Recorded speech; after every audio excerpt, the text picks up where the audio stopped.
झीले खाएको बस्तीमा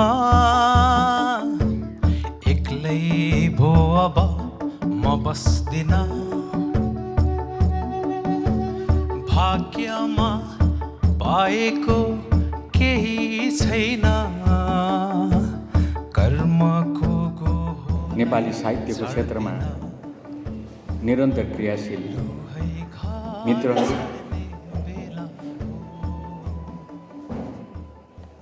सञ्चारकर्मी साथीहरू र आदरणीय दिदीबहिनी दाजुभाइ तथा मित्रहरू, सर्वप्रथम त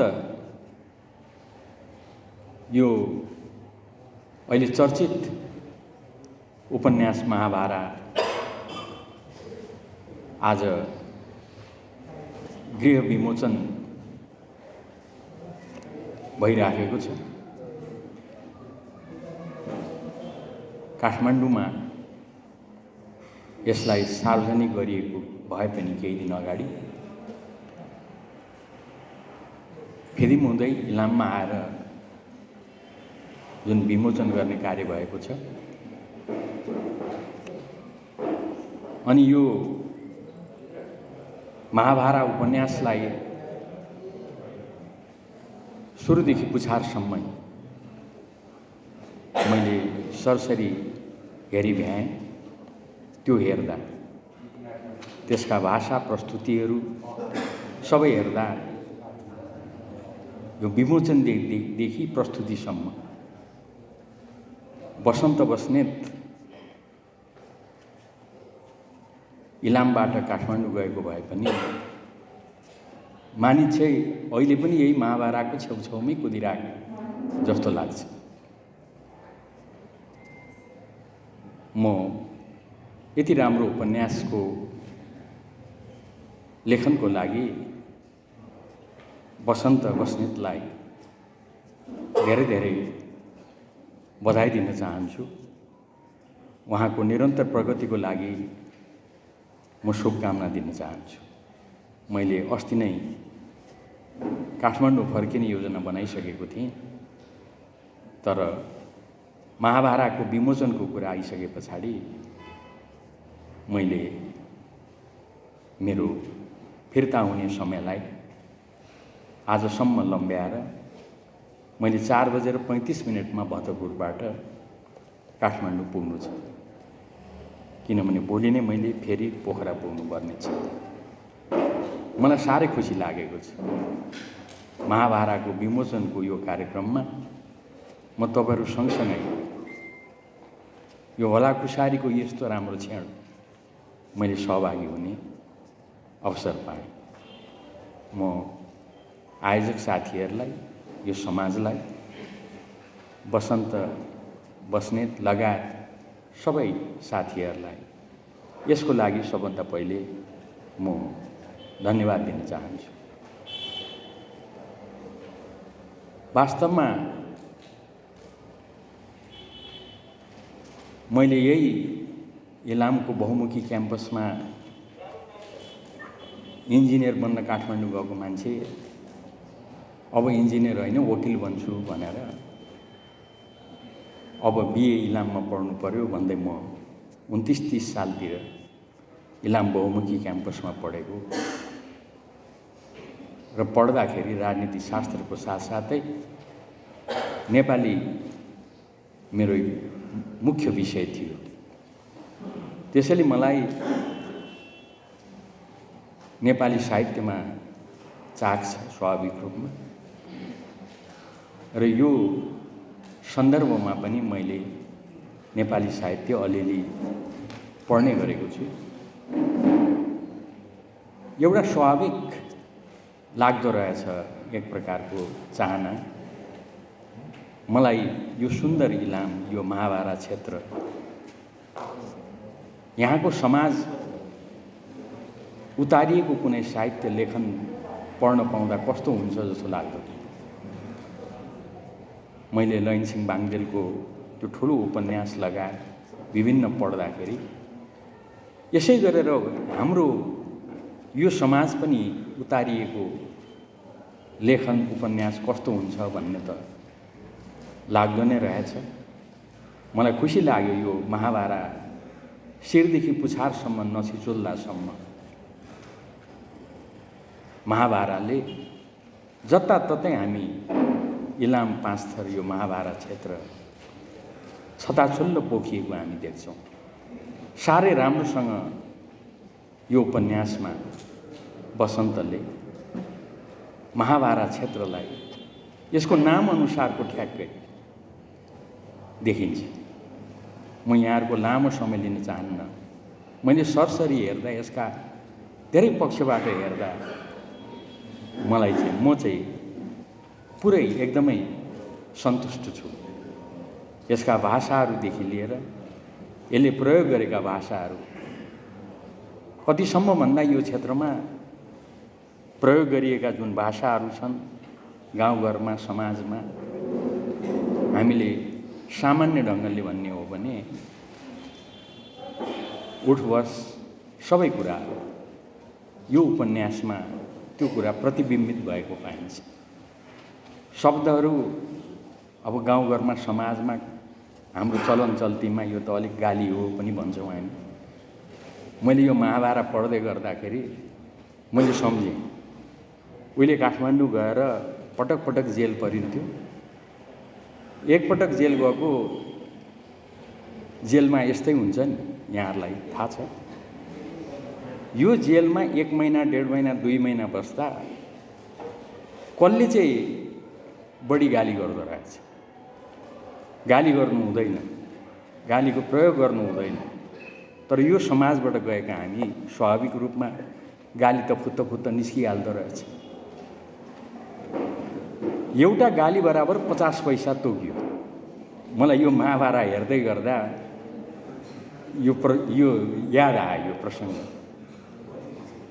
त्यो पटक सायद 1.5 महिना 2 महिना कति बसेन।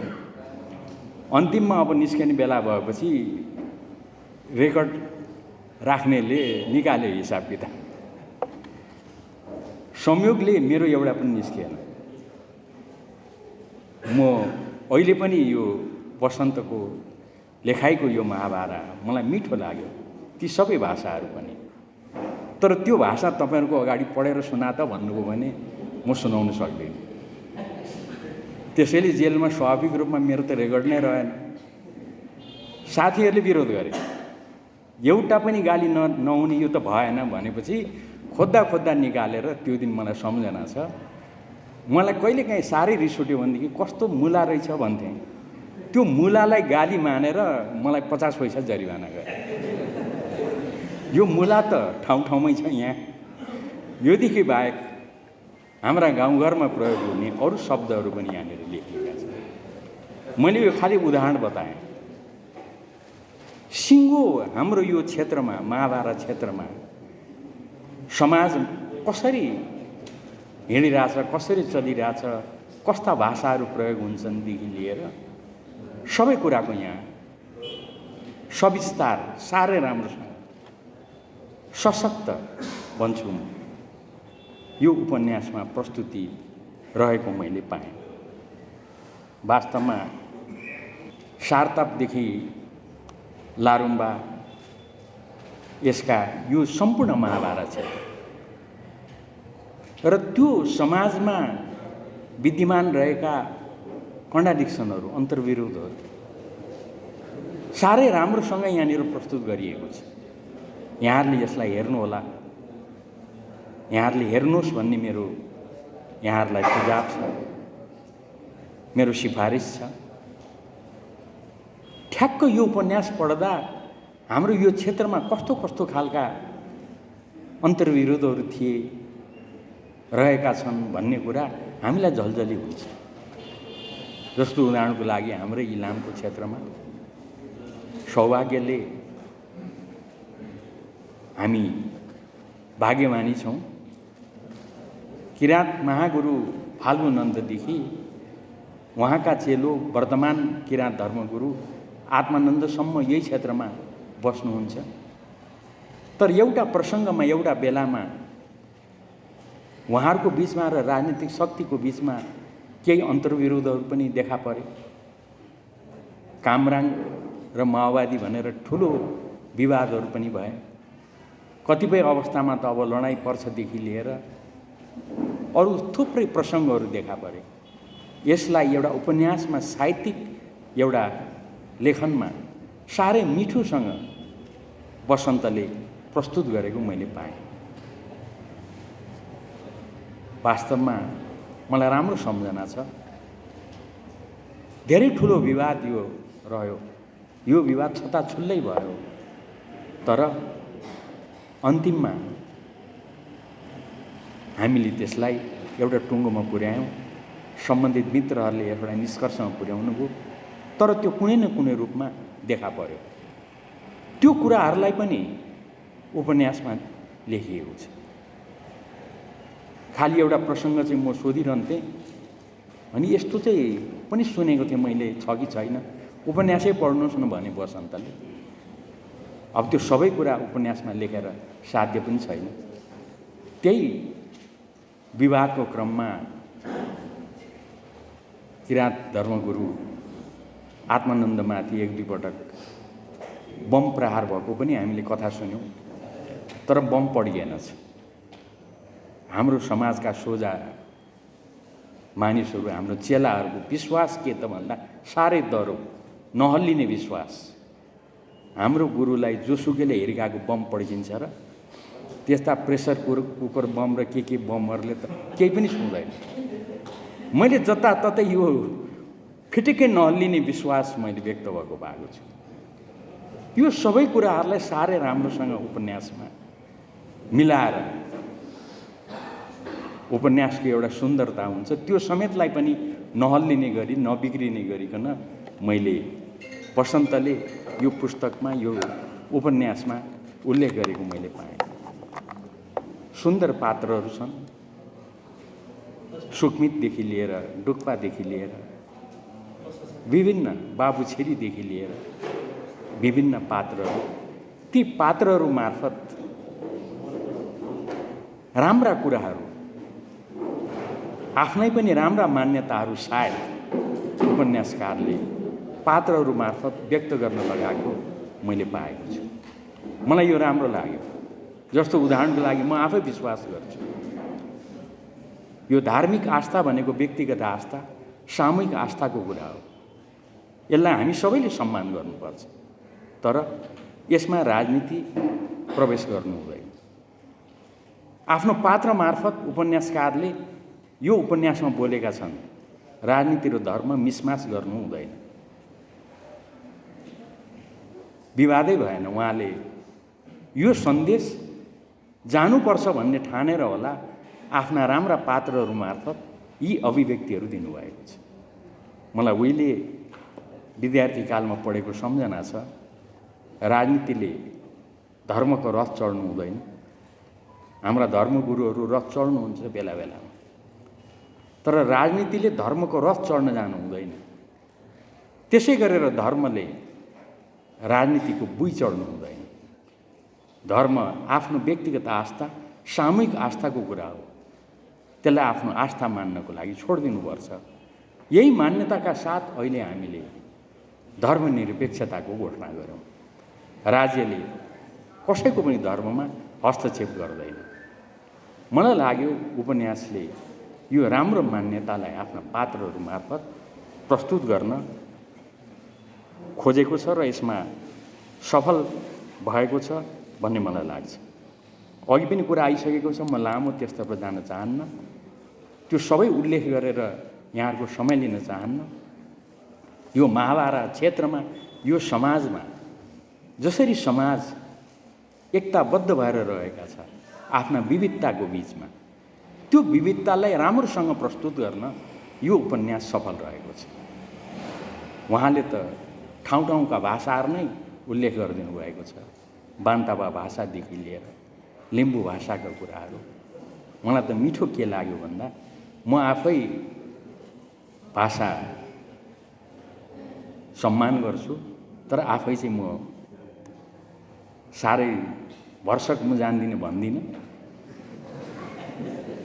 तर कस्तो छ भन्दा एकजना साथीले लिम्बू भाषा जान्दछस् भने मैले भने लिम्बू भाषामा गाली गरेको म बुझ्छु।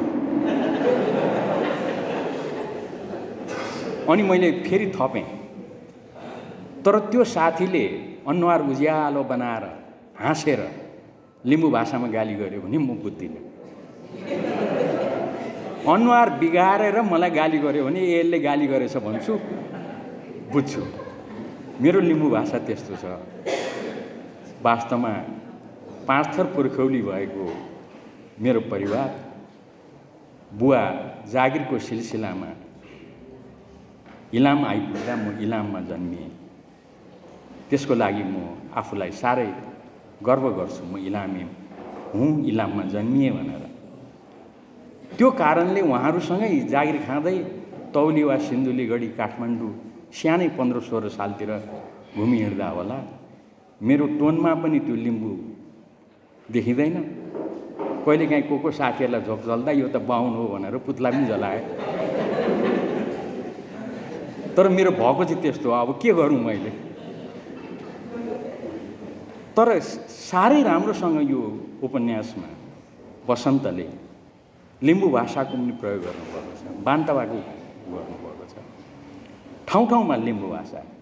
मलाई यसो हेर्दाखेरि मलाई पनि पो आउँछ जस्तो लाग्ने गरेर त्यो भाषाहरू, उहाँको भाषाको प्रयोग यहाँनिर छ। म त्यो सबै त्यतातिर जान्न चाहन्न। यहाँहरूलाई पनि थाहा छ, आरिन्नेदेखि लिएर कन्ना फेरेदेखि लिएर यस्ता यस्ता शब्दहरू ठ्याक्कै यो उपन्यासमा ठाउँ ठाउँमा मिलाएर यस्तो ढङ्गले राख्नुभएको छ। यो महाभारत क्षेत्रको उपन्यास उहाँले राम्रोसँग प्रस्तुत गर्न सक्नुभएको छ। म यसमा अब सुकमती, डुक्पा, ब्रिजहाङदेखि गुराँस, बाबुछिरीदेखि लिएर थुप्रै पात्रहरू मार्फत महाभारतकै उपन्यास यसले संक्षेपमा भन्ने हो भने धेरै व्याख्या गर्दिनँ, महाभारतको वासना आउँछ यो उपन्यासमा। शिरदेखि पुछारसम्म पढ्दा महाभारतको वासना यो उपन्यासमा आउँछ। यो वासना भनिराख्दा मलाई एउटा कुराको सम्झना आउँछ। त्यो ठाउँ ठाउँ हेरेर हुन्छ नि यस्ता कुराहरू, जस्तो यो इलाम चियाबारीको वासना आएको जस्तो लाग्छ। उहिले 29-30 सालको मैले प्रसङ्ग बताएँ, त्यति बेला हाम्रो यहाँ चिया कारखाना थियो। बिहानै चिया कारखानामा हाम्रो चिया पेलिन्थ्यो। साथीभाइहरू सबलाई, इलामीहरूलाई थाहा छ। इलाम पढ्न, क्याम्पस पढ्न हाम्रा मसँगैका कतिपय साथीहरू यहाँ म देखिरहेको छु। बिहानै क्याम्पस जाँदा यो इलाम डाँडा नै मग चियाको वासना आइरहेको हामी पाउँथ्यौँ। अहिले पनि मलाई त्यो सम्झना हुन्छ। सधैँ म सम्झिन्छु, इलाम भन्यो कि चियाको वासना आइराखेको इलाम। अब त्यो कारखाना अहिले कहाँ पुग्यो, के पुग्यो, त्यो अरू प्रसङ्गमा म चर्चा गरौँला। यो उपन्यासमा राजनीति र धर्म मिसमास गर्नु हुँदैन भने जस्तै यो उपन्यासमा म त्यो मिसमास गर्दिनँ। तर खालि यो प्रसङ्ग जोडेर मैले भन्नु खोजेको कुरा, यो महाभारत क्षेत्र, महाभारत समाज, वास्तवमा यो उपन्यास पढ्दा महाभारतको वासना आउँछ यो उपन्यासमा। साँच्चीकै त्यसैले मैले भने यो राम्रो लेखन भयो भनेर भने। विभिन्न नाच संस्कृतिको कुरा छ। म संस्कृतिको कुरा गर्दा सधैँ भन्थेँ, मैले वसन्तसँगै पटक पटक भनेको छु। वास्तवमा उहिले हामी एउटा राजनीतिमा गयौँ, त्यो राजनीतिको बारेमा मेरो कुनै टिप्पणी छैन। तर त्यो सन्दर्भमा कतिवटा भौतिक संरचनाहरू भत्किए होलान्, पुलहरू भत्किए होलान्, त्यतातिर पनि म जान चाहन्न। तर एउटा ठुलो कुरा भएको छ। त्यो के हो त भन्दाखेरि यो उपन्यासमा त्यो उल्लेख गरेको म ठाउँ ठाउँमा पाउँछु। त्यो के हो त, आज बिहान उठ्दै गर्दा पनि मैले सूचना सुने, हाम्रो बाढीको विभिन्न रेडियो, हाम्रो एफएमहरूको पर माई जोगमाई गाउँपालिकाको सूचना, माईबेनी मेला लाग्छ है यो तालि फलानु मितिदेखि, कोरोनासँग सतर्क भएर मनाऊ मलाई त्यो माई बहिनीको केटाकेटी हुँदादेखि सम्झना छ। यहाँहरूलाई कतिजनालाई सम्झना छ? माई बहिनी मेला सुरु भयो भनेपछि त्योभन्दा 2-3 दिन अगाडि नै यो इलाम चोक बजारबाट धान नाच्दै मानिसहरू माई बहिनी झर्थे। माई बहिनी 15 दिन 20 दिन मनाइसके पछाडि फर्किँदा पनि बाटोभरि नाच्दै घर फर्किन्थ्यो। त्यो हाम्रो कल्चर, यो महाभारत क्षेत्रको कल्चर हो। त्यो अहिले कस्तो स्थितिमा छ? उपन्यासमा गजरमुखी मेलाको कुरा छ, त्यो कहाँ छ? उपन्यासकारको सुकमित्र डुक्पा गजरमुखी मेलामा भेट्ने सल्लाह गर्छन्। त्यो गजरमुखी मेला अहिले कस्तो अवस्थामा छ? त्यहाँ हाम्रा कल्चरहरू कस्तो अवस्थामा छ? यी लगायतका कुराहरू छन्। उपन्यासले त्यसलाई औँल्याउन सकेको छ भन्ने मलाई लाग्छ। यसतर्फ हाम्रो ध्यान जानुपर्छ र म अरू धेरै यहाँहरूको समय लिन चाहन्न। ठाउँमा पालम ठाउँमै छ। यो पालमहरू हेर्दाखेरि त हाम्रो उपन्यासकार पनि खुब त्यही क्षेत्रबाट आएको हो। मैले चाहिँ थाहा पाइनँ, उहिले खुब पालम जान्थ्यो कि जस्तो लाग्छ मलाई। ठाउँमा उपन्यासमा पालम उल्लेख गर्दै अन्तिममा पनि यो उपन्यासले पालमबाटै आफ्नो उपन्यासलाई टुङ्ग्याएको छ। ठाउँमा च्याब्रुङको बारेमा उल्लेख छ र अन्तिममा यही पालम उल्लेख गर्दै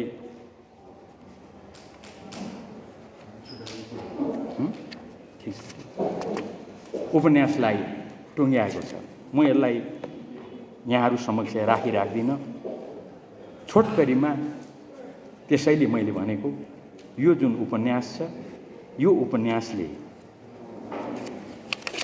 महाभारत क्षेत्रलाई साह्रै प्रभावकारी ढङ्गले, सशक्त ढङ्गले प्रस्तुत गर्न सकेको मैले महसुस गरेको छु। र यो उपन्यास कुनै तरिकाले विदेश पुगेछ भने मलाई विश्वास छ यो जुन ढङ्गको उपन्यासको अहिले चर्चा छ, यसलाई कुनै न कुनै रूपमा विदेश समक्ष पनि पुग्नुपर्छ। त्यो पुग्दा त्यहाँका पाठकहरूले यो उपन्यास मार्फत हाम्रो महाभारत क्षेत्रको संस्कृतिलाई बुझ्नेछन्। त्यो बेला यो क्षेत्रमा समाजभित्रै रहेका अन्तर्विरोधहरूलाई बुझ्नेछन्। राजनीति र समाज, राजनीति र धर्म कसरी सँगसँगै अगाडि बढ्यो, कसरी समझदारी राख्दै अगाडि बढ्यो, त्यो पनि बुझ्नेछन् भन्ने मलाई लाग्छ। र यो समाज विविध जाति, भाषा, धर्म, संस्कृतिका जनता कसरी मिलेर एकताबद्ध भएर एक ठाउँमा उभिएको छ, बसेको छ भन्ने कुरा पनि बुझ्नेछन्। र उपन्यासलाई मैले अघि भनेको जस्तो अन्तिममा पालमबाटै साह्रै सुन्दर ढङ्गले यसलाई अन्त गरिएको छ। यसमा पात्रहरूका हेक्काहरू, पात्रहरूका त्यो बानी व्यवहारहरू, बोलीहरू पनि सबै एक किसिमको टिपिकल मिठो सुन्दर छ। जस्तो मलाई साह्रै मन परेको सोझो ढङ्गको ओके छ है, वसन्त बस्नेतको उपन्यासको हिरो डुक्पा बेला बेलामा ओके छ है भनेर भन्छ। यस्ता खालका टिपिकल प्रस्तुतिहरू पनि यहाँनिर राखिएका छन्। र म सदा सर्वदा सकारात्मक सोचाइ राख्ने मान्छे। कुनै अप्ठ्यारो परेको छ भने पनि अब के हुन्छ त भन्दा तर यो सकारात्मक निष्कर्षमा पुग्छ भन्छु।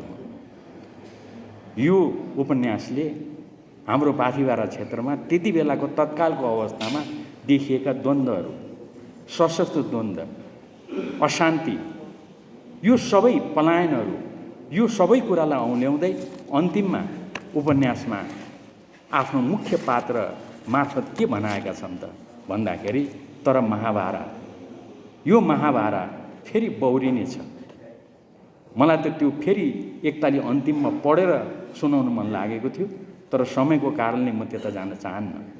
मलाई सम्झना भएसम्म उपन्यासको अन्तिममा आफ्नो मुख्य पात्र मार्फत वसन्तले भनेका छन् यो क्षेत्रमा थुप्रै यस्ता व्यथितिहरू देखा परे, गलत कुराहरू देखा परे, अशान्तिहरू देखा परे, झोलुङ्गे पुलहरू काटिएका छन्, विभिन्न खालका अस्तव्यस्तहरू भएका छन्, अन्तर्विरोधहरू छन्।